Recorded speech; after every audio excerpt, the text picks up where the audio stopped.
Апа, менде эмнегедир акыркы учурларда өзүмө ишеничим артпай жатат десеңиз, мектепте деген бизде парламенттикке талапкерлер коюлуп жатат да. Мен өзүмдү президенттикке коеюн дегем да.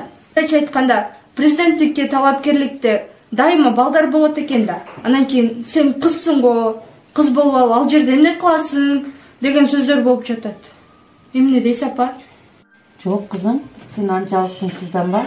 Азыркы күндө гендердик теңчилик деген бар. Бүгүнкү күндө кыздардын көптөгөн ийгиликтерди жаратып, өзүңөр көрүп жатасыңар, спорттук оюн боюнча мына Тыныбекова мисал катары. Биз силердин тандооңорго эч качан каршы эмеспиз. Ар дайым атаң экөөбүз силерди колдоп келебиз.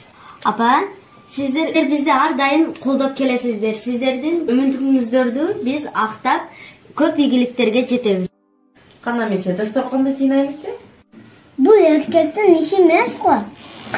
Кыздар дасторконду жыйнайт. Жок, андай дебегин балам.